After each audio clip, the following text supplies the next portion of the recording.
तुम यहां यूं ही नहीं आए हो। तुम्हारे भीतर कहीं ना कहीं एक हलचल है, एक बेचैनी है, एक प्रश्न है जो शब्दों में नहीं ढल पा रहा। तुम बाहर से सामान्य दिखते हो, पर भीतर कोई आवाज है जो लगातार बोल रही है, डराती है, भविष्य दिखाती है, बीते हुए कल को बार बार दोहराती है। तुम सोचते हो कि यह सोच तुम्हें सुरक्षित करेगी, लेकिन वही सोच तुम्हें धीरे धीरे थका रही है। यही थकान तुम्हें यहां लाई है। ध्यान से सुनो, जो बात अभी कही जाने वाली है वह ज्ञान नहीं है, यह समझ है। और समझ किताबों से नहीं आती, समझ जागने से आती है। आज अगर तुम केवल सुनोगे नहीं बल्कि महसूस करोगे, संभव है कि पहली बार तुम्हें अपने ही मन से थोड़ी दूरी दिखाई दे, और वही दूरी तुम्हारी मुक्ति की पहली सीढ़ी है। मन बहुत चालाक है। वह तुम्हें विश्वास दिलाता है कि वह तुम्हारा रक्षक है, तुम्हारा मित्र है।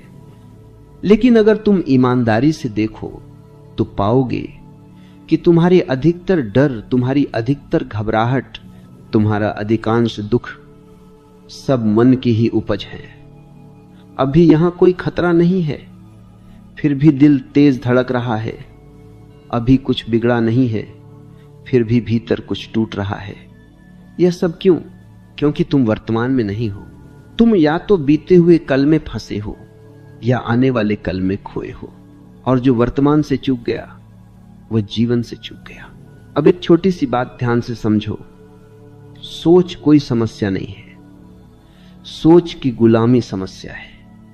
विचार आना स्वाभाविक है, लेकिन विचारों में खो जाना बीमारी है। और अधिकतर लोग इसी बीमारी को अपनी पहचान मान बैठे हैं। वे कहते हैं मैं बहुत सोचता हूं, जबकि सच यह है कि सोच उन्हें चला रही है। डर क्या है? डर भविष्य की कल्पना है। घबराहट क्या है? घबराहट उन कल्पनाओं पर विश्वास कर लेना है। मन एक फिल्म प्रोजेक्टर की तरह है, वह पर्दे पर दृश्य डालता रहता है। असफलता, अपमान, बीमारी, अकेलापन, मृत्यु, और तुम भूल जाते हो कि यह सिर्फ पर्दा है, वास्तविकता नहीं। तुम उस फिल्म में इतने डूब जाते हो कि पर्दे के पीछे बैठे दर्शक को भूल जाते हो। आज मैं तुम्हें दर्शक की याद दिलाने आया हूं। जब भी अगली बार डर आए, उससे लड़ो मत, भागो मत। आंख बंद करके बैठ जाओ और देखो कि डर कहां है। क्या वो हाथ में है? नहीं। क्या वो आंखों में है? नहीं। क्या वो पेट में है? शायद एक सनसनाहट। पर ध्यान से देखो, वह सनसनाहट भी बदल रही है। जो बदल रहा है वह तुम नहीं हो सकते। यही पहली समझ है। तुम डर नहीं हो, तुम घबराहट नहीं हो, तुम विचार नहीं हो।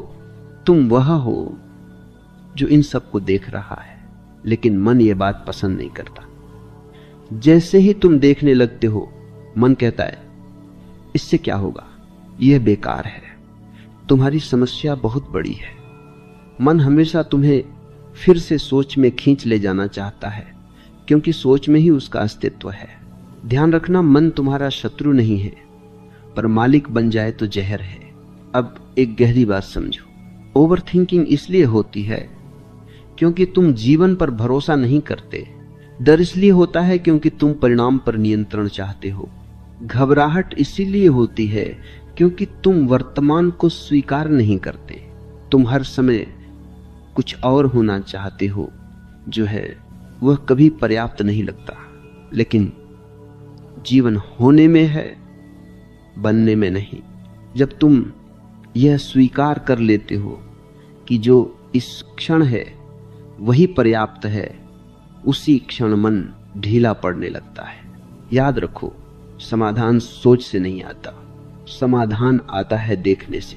अभी तुम जो सुन रहे हो उसे समझने की कोशिश मत करो, उसे भीतर उतरने दो। मन कहेगा इससे मेरी नौकरी का क्या, मेरे रिश्ते का क्या, मेरे भविष्य का क्या। मन हमेशा सौदेबाजी करेगा, लेकिन जीवन सौदा नहीं करता। जीवन केवल जीने को कहता है। आज अगर तुम्हें इस वीडियो में कुछ भी सच्चा लगा हो, कुछ भी छू गया हो, तो एक छोटा सा काम करना।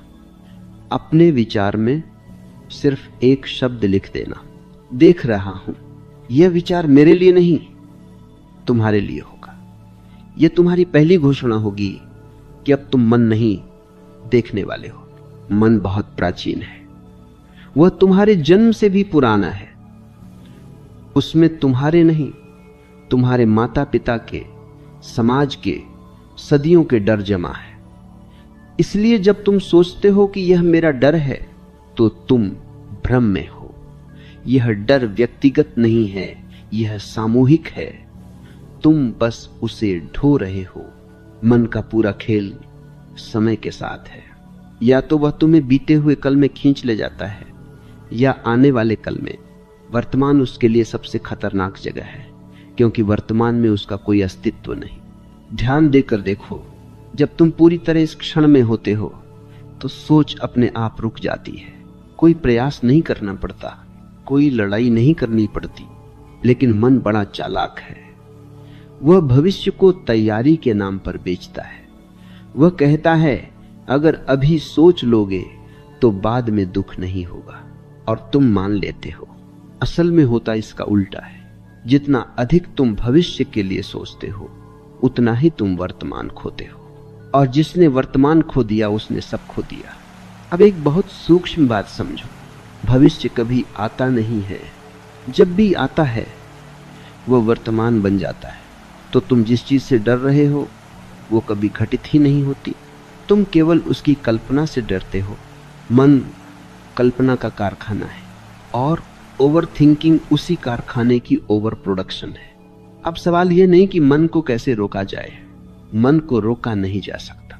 जो रोका जाए वह दब जाता है, और दबा हुआ मन और ज्यादा हिंसक हो जाता है। प्रश्न यह है, मन से दूरी कैसे बने? और दूरी केवल देखने से बनती है। अभी इस क्षण जैसे तुम मेरी बात सुन रहे हो, वैसे ही अपने भीतर भी सुनना शुरू करो। कोई विचार आए उसे नाम दो, बस कहो विचार। कोई डर आए कहो डर, बस इतना ही। कोई विश्लेषण नहीं, कोई निष्कर्ष नहीं। तुम चकित हो जाओगे कि जिस चीज को तुम अब तक मैं मानते थे वह कितनी जल्दी बदलती है, और जो बदल रहा है वह तुम नहीं हो सकते। यही साक्षी का जन्म है।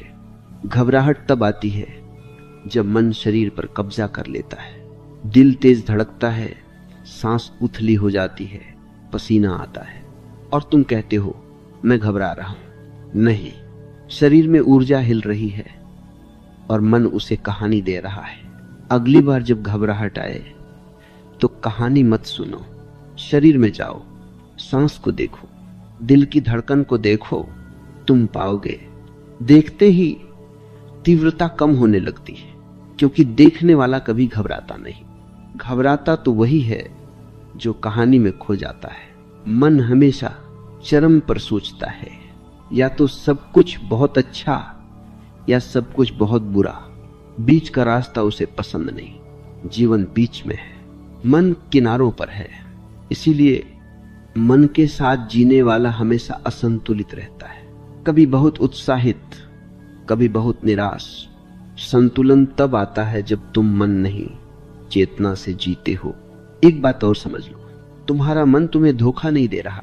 वह वही कर रहा है जिसके लिए उसे प्रशिक्षित किया गया है।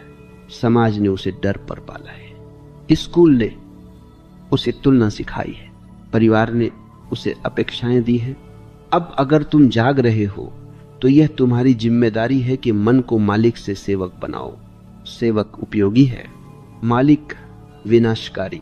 जब भी सोच आए उससे पूछो मत क्या सही है, बस देखो क्या यह अभी है। अगर अभी नहीं है तो उसे जाने दो। जीवन अभी है, सांस अभी है, यह पल अभी है, और जो अभी है उसमें कोई समस्या नहीं। समस्याएं हमेशा समय के साथ आती है, या तो अतीत से या भविष्य से। पहचान यहीं से असली उलझन शुरू होती है। तुम सोचते हो कि तुम डर हो, तुम चिंता हो, तुम ओवर थिंकिंग हो। असल में तुमने इन सब को अपनी पहचान बना लिया है। कोई कहता है मैं बहुत भावुक हूं, कोई कहता है मैं बहुत सोचता हूं। कोई कहता है मेरी फितरत ही डरने की है। ध्यान दो, ये सब वाक्य नहीं है, ये जंजीरें हैं तुमने अपने गले में खुद डाली हैं।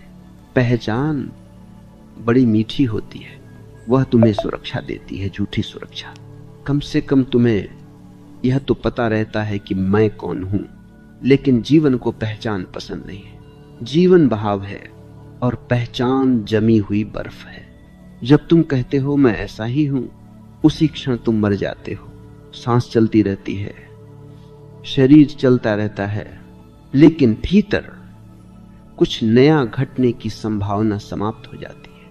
अब एक बहुत क्रांतिकारी बात समझो, तुम्हारी कोई स्थायी पहचान है ही नहीं। आज तुम जो हो कल नहीं रहोगे, और यह दुख की बात नहीं, यही मुक्ति है। डर इसलिए नहीं सताता कि वह शक्तिशाली है, डर इसीलिए सताता है क्योंकि तुम उसे मेरा कह लेते हो। जैसे ही तुम कहते हो मेरा डर, तुमने उसे घर दे दिया। लेकिन डर कभी कहता नहीं मैं तुम्हारा हूं। यह तो तुम हो जो अपनापन जता रहे हो। अभी इसी क्षण भीतर देखो, कोई विचार चल रहा है। अगर मैं पूछूं यह विचार कौन देख रहा है, तो अचानक एक खालीपन सा महसूस होगा। वही खालीपन तुम्हारी असली प्रकृति है। मन उसे पसंद नहीं करता, क्योंकि उस खालीपन में मन का कोई चेहरा नहीं, कोई नाम नहीं। मन नाम से जीता है, समाज नाम से जीता है, लेकिन अस्तित्व नाम से नहीं, मौन से जीता है। तुम्हें बचपन से सिखाया गया, नाम बताओ, पहचान बताओ, उपलब्धि बताओ। कभी किसी ने नहीं सिखाया खुद को बिना नाम के महसूस करना। इसीलिए जब तुम अकेले होते हो, जब कोई देखने वाला नहीं होता, तब बेचैनी बढ़ जाती है, क्योंकि पहचान को दर्शक चाहिए। घबराहट अक्सर तब आती है जब पहचान खतरे में पड़ती है। अगर मैं असफल हो गया तो, अगर लोग मुझे कम समझने लगे तो, अगर मेरा नियंत्रण चला गया तो। ध्यान दो, ये जीवन का डर नहीं है, यह छवि का डर है। जीवन को फर्क नहीं पड़ता, जीवन बहता रहता है, लेकिन तुम्हारी बनाई हुई छवि कांपने लगती है। अब एक प्रयोग करो, अगली बार जब डर आए, खुद से मत पूछो मैं क्यों डर रहा हूं, पूछो कौन सी पहचान खतरे में है। तुरंत स्पष्टता आएगी। कभी वह अच्छा इंसान की पहचान होगी, कभी सफल व्यक्ति की, कभी मजबूत दिखने वाला की। और जैसे ही तुम पहचान को देख लेते हो, डर ढीला पड़ने लगता है, क्योंकि पहचान देखी जा सकती है, और जो देखा जा सकता है वह तुम नहीं हो सकता है। यह समझ बहुत शांत है, इसमें कोई उत्तेजना नहीं, कोई नशा नहीं, लेकिन यह समझ धीरे धीरे मन के पूरे साम्राज्य को हिला देती है। ओवर थिंकिंग की जड़ यही है। तुम लगातार अपनी पहचान को बचाने की कोशिश कर रहे हो। भविष्य में सफल दिखना है, अतीत में सही साबित होना है। इस बीच जीवन निकल जाता है। याद रखो, जीवन को तुम्हारे परिचय पत्र की जरूरत नहीं। तुम बिना किसी लेबल के भी पूरे हो। जिस दिन तुमने यह देख लिया, उस दिन डर तुम्हारा पीछा छोड़ देगा, क्योंकि डर को रहने के लिए मैं चाहिए, और तुमने मैं को ढीला कर दिया। अभी तक हमने 3 बातें देखी, सोच, मन और पहचान। अब अगली परत और गहरी है, क्योंकि अब बात सीधे तुम्हारे अनुभव पर आएगी। अनुभव, यहीं से बात विचार से नीचे उतरती है। अब तक जो कुछ कहा गया उसे तुम समझ सकते थे, मान सकते थे, असहमत भी हो सकते थे, लेकिन अब जो कहा जाने वाला है उसे केवल अनुभव किया जा सकता है। समझ और अनुभव में फर्क है। समझ मन की होती है, अनुभव अस्तित्व का होता है। तुम बहुत सी बातें समझते हो कि डर बेकार है, कि ओवर थिंकिंग नुकसान करती है, कि घबराहट सिर्फ मन का खेल है। फिर भी डर आता है, फिर भी सोच चलती रहती है। क्यों? क्योंकि समझ अभी सतह पर है, अनुभव जड़ तक नहीं पहुंचा। अनुभव तब शुरू होता है जब तुम किसी चीज को बदलने की कोशिश छोड़ देते हो। अब ध्यान से सुनो, क्योंकि यह बात मन को पसंद नहीं आएगी। तुम्हारी समस्या यह नहीं है कि तुम्हारे भीतर डर है। तुम्हारी समस्या यह है कि तुम डर को हटाना चाहते हो।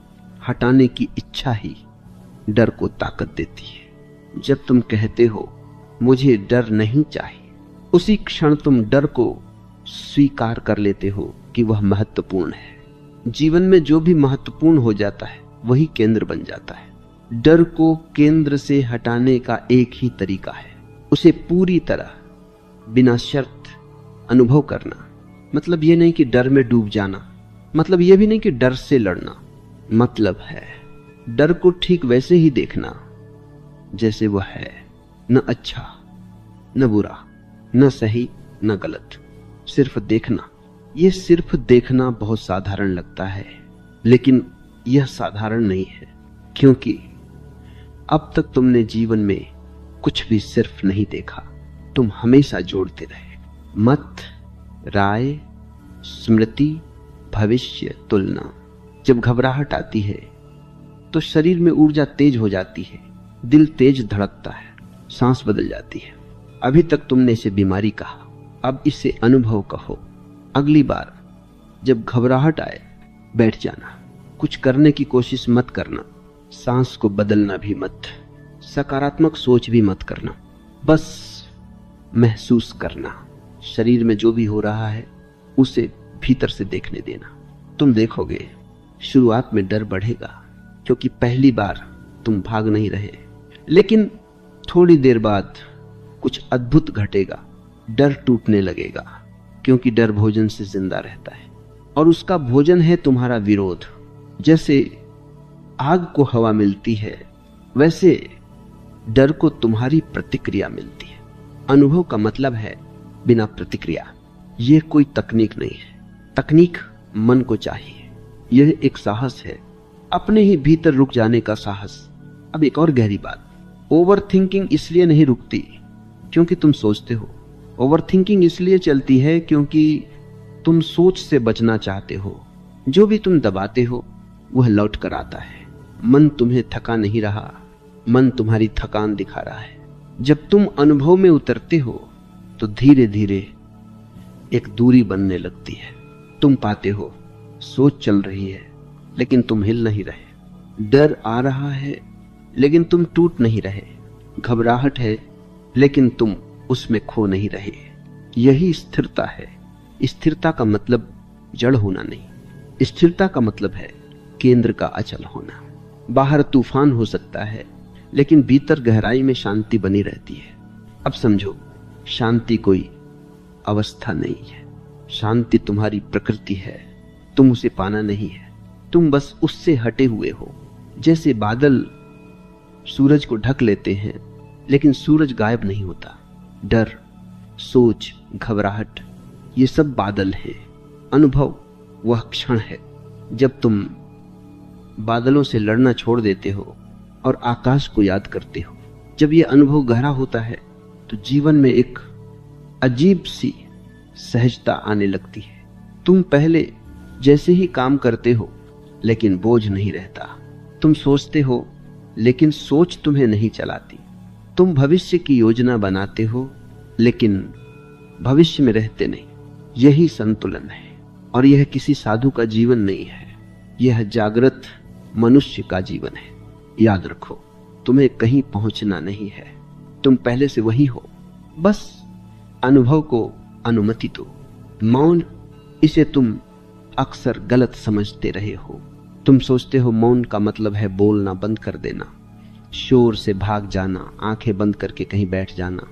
लेकिन यह तो मौन की परछाई भी नहीं है। सच्चा मौन बोलने से रुकता नहीं, सच्चा मौन सोच के थमने से भी नहीं आता। सच्चा मौन तब प्रकट होता है जब तुम भीतर से प्रतिक्रिया देना बंद कर देते हो। ध्यान दो, तुम्हारी बेचैनी आवाज से नहीं है, तुम्हारी बेचैनी प्रतिक्रिया से है। कोई तुम्हें कुछ कह देता है, तुम भीतर हिल जाते हो। कोई परिस्थिति बदल जाती है, तुम भीतर टूटने लगते हो। यह टूटन शोर की वजह से नहीं, यह टूटन इसलिए है क्योंकि भीतर मौन नहीं है। मौन कोई अभ्यास नहीं, मौन कोई लक्ष्य नहीं है। मौन वह स्थिति है जब तुम जीवन को जैसा है वैसा स्वीकार कर लेते हो। और स्वीकार करना बहुत गहरा शब्द है। स्वीकार का मतलब हार मानना नहीं, स्वीकार का मतलब है लड़ाई छोड़ देना। अब एक बहुत सूक्ष्म बात समझो, ओवर थिंकिंग तब होती है जब मन को मौन से डर लगता है, क्योंकि मौन में मन का अस्तित्व नहीं। मन शब्दों में रहता है, विचारों में रहता है, तर्कों में रहता है। मौन में वह घुटने टेक देता है। इसलिए जैसे ही भीतर थोड़ी शांति आती है, मन तुरंत कुछ न कुछ सोचने लगता है। पुरानी याद, आने वाला डर, कोई अधूरी बात। मन कहता है कुछ तो चलना चाहिए, लेकिन जीवन को कुछ चलाने की जरूरत नहीं, जीवन स्वयं चलता है। जब तुम मौन में ठहरते हो तो पहली बार तुम्हें यह एहसास होता है कि तुम्हें हर चीज को नियंत्रित नहीं करना है। घबराहट का मूल कारण यही नियंत्रण की भूख है।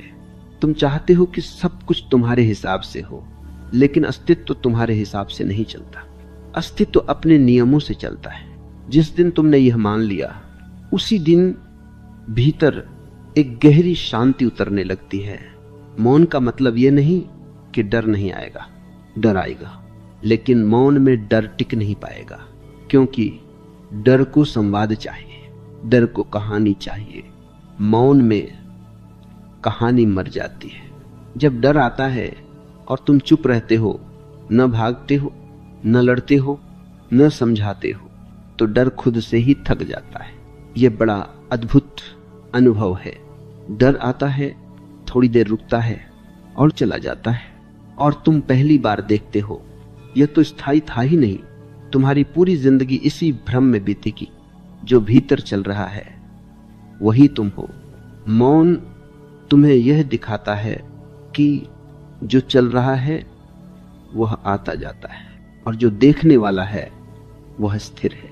अब समझो, मौन का मतलब भाव शून्य होना नहीं। मौन में भाव और भी गहरे हो जाते हैं। खुशी में एक स्थिरता आ जाती है, दुख में एक समझ आ जाती है। पहले तुम रोते थे और टूट जाते थे, अब तुम रोते हो लेकिन बिखरते नहीं। यही फर्क है। मौन तुम्हें जीवन से काटता नहीं, मौन तुम्हें जीवन से जोड़ता है। तुम वही काम करते हो, उसी दुनिया में रहते हो, लेकिन भीतर एक केंद्र बन जाता है। और जो व्यक्ति केंद्र में जीने लगता है, उससे ओवर थिंकिंग नहीं सताती, क्योंकि अब सोच केंद्र नहीं रही, सोच एक उपकरण बन गई। याद रखो, जब सोच मालिक होती है तो जहर बन जाती है, जब सोच सेवक होती है तो वरदान बन जाती है। मौन सोच को सेवक बनाता है। अब एक और गहराई, तुम मौन को पकड़ने की कोशिश मत करना। जो पकड़ा जाए वह मौन नहीं होता। मौन तो तब आता है जब तुम छोड़ देते हो अपेक्षाएं, परिणाम, भविष्य की चिंता। तुम कहते हो जो है यही है। यह वाक्य बहुत क्रांतिकारी है, क्योंकि इसमें कोई शिकायत नहीं, और जहां शिकायत खत्म होती है वही मौन शुरू होता है। अब तुम समझ सकते हो कि क्यों बुद्धिमान लोग कम बोलते हैं, क्यों उनकी आंखों में शांति होती है। वे मौन को जीते हैं। यह मौन किसी गुफा में नहीं मिलता, यह मौन बाजार में भी मिल सकता है। बस एक शर्त है, तुम भीतर से भागना बंद कर दो। अभी तक हमने सोच को देखा, मन को देखा, पहचान को देखा, अनुभव को जिया, और अब मौन को छुआ। जीवन अब बात किसी विचार की नहीं, किसी अभ्यास की नहीं, किसी समझ की भी नहीं, अब बात जीने की है। अब तक जो कुछ सुना वह अगर केवल सुना ही रह गया तो उसका कोई अर्थ नहीं। सत्य तब बनता है जब वह तुम्हारी चाल में उतर आए, तुम्हारी आंखों में दिखे, तुम्हारे बोलने और चुप रहने में प्रकट हो। जीवन कोई समस्या नहीं है जिसे हल किया जाए, जीवन एक रहस्य है जिसे जिया जाए। लेकिन तुमने जीवन को पहेली बना लिया। हर पल पूछते हो क्या सही है, क्या गलत है, आगे क्या होगा। इसी प्रश्नों की भीड़ में जीवन कहीं पीछे छूट गया। अब एक अंतिम बात बहुत ध्यान से समझो। डर, घबराहट और ओवर थिंकिंग तुम्हारे शत्रु नहीं है, वे संकेत हैं। संकेत इस बात के कि तुम जीवन को जी नहीं रहे, तुम जीवन को नियंत्रित करने की कोशिश कर रहे हो। जिस दिन तुमने नियंत्रण छोड़ दिया, उसी दिन डर ढीला पड़ जाता है। नियंत्रण छोड़ना बहुत डरावना लगता है, क्योंकि अहंकार का पूरा अस्तित्व नियंत्रण पर टिका है। लेकिन जीवन अहंकार से बड़ा है। जब तुम कहते हो मैं नहीं जानता आगे क्या होगा, और फिर भी सहज रहते हो, उसी क्षण तुम जीवन के साथ हो जाते हो। जीवन को भरोसे की जरूरत है, तर्क की नहीं। अब इसका अर्थ यह नहीं कि तुम जिम्मेदार नहीं रहते। जिम्मेदारी और चिंता में फर्क है। जिम्मेदारी वर्तमान में होती है, चिंता भविष्य में। तुम काम करो, पूरी सजगता से करो, लेकिन परिणाम को जीवन पर छोड़ दो। यह छोड़ना कमजोरी नहीं है, यह परम साहस है। घबराहट तब आती है जब तुम परिणाम को अभी से जीने लगते हो। तुम असफलता को पहले ही भुगत लेते हो, तुम अपमान को पहले ही सह लेते हो। जीवन इतना निर्दयी नहीं, निर्दय तो तुम्हारा मन है। अब समझो, शांत व्यक्ति कोई विशेष व्यक्ति नहीं होता। वह बस इतना करता है कि जो हो रहा है उसे होने देता है। वह बहाव में तैरता है, वह धारा से लड़ता नहीं। और जो धारा से लड़ता है वह थक जाता है। जो धारा के साथ बहता है वह समुद्र तक पहुंच जाता है। जीवन में समस्याएं आएंगी, दुख आएगा, हानि होगी, लेकिन अब फर्क यह होगा, तुम टूटोगे नहीं। तुम महसूस करोगे लेकिन बिखरोगे नहीं। तुम रोगे लेकिन खोओगे नहीं, क्योंकि अब तुम्हारा केंद्र बाहर नहीं है, अब तुम्हारा केंद्र भीतर है। यह केंद्र मौन से बना है, यह केंद्र जागरूकता से बना है। अब ओवर थिंकिंग आएगी, लेकिन तुम उसे पहचान लोगे। तुम कहोगे यह सोच है, मैं नहीं। डर आएगा, लेकिन तुम उसे देख लोगे। तुम कहोगे यह ऊर्जा है, यह भी गुजर जाएगी। घबराहट आएगी, लेकिन तुम उसमें खोओगे नहीं। तुम सांस लोगे और वर्तमान में लौट आओगे। यही अभ्यास है, यही साधना है। कोई अलग से बैठना जरूरी नहीं, कोई मुद्रा जरूरी नहीं। जीवन ही तुम्हारी साधना है। चलते हुए सजग रहो, बोलते हुए सजग रहो, चुप रहते हुए सजग रहो। धीरे धीरे तुम पाओगे भीतर एक हल्कापन है।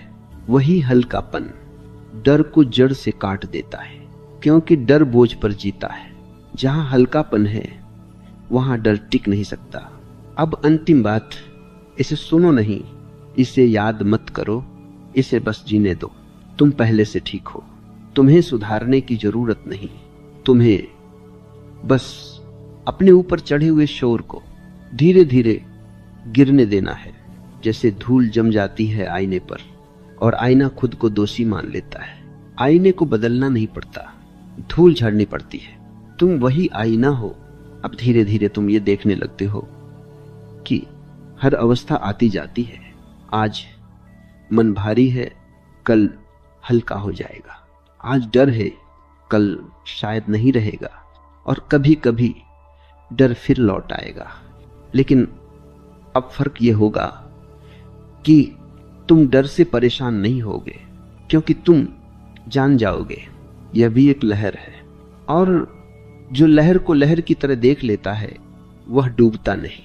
ओवर थिंकिंग भी अब वैसी नहीं रहेगी। सोच आएगी, लेकिन वह तुम्हें बहा नहीं ले जाएगी। तुम काम कर रहे हो और मन कुछ और सोच रहा है। अब तुम घबराओगे नहीं, तुम बस देखोगे अच्छा मन चल रहा है। और ये देखने भर से सोच की आधी ताकत खत्म हो जाती है, क्योंकि सोच अंधेरे में ताकतवर होती है, रोशनी में नहीं। जागरूकता ही रोशनी है। अब जीवन थोड़ा सरल लगने लगता है। पहले तुम हर चीज को बहुत व्यक्तिगत लेते थे, हर शब्द, हर प्रतिक्रिया, हर नजर। अब तुम थोड़ा ढीले हो जाते हो। जीवन तुम्हें कुछ साबित करने के लिए नहीं बुला रहा, जीवन तुम्हें जीने के लिए बुला रहा है। अगर इस पूरी यात्रा में तुम्हारे भीतर एक पल के लिए भी शांति उतरी हो तो समझ लेना बीज गिर चुका है। अब उसे तुम नहीं उगाओगे, जीवन खुद उसे उगाएगा। और एक दिन तुम अचानक पाओगे डर कहीं पीछे छूट गया है, घबराहट बेईमानी हो गई है, और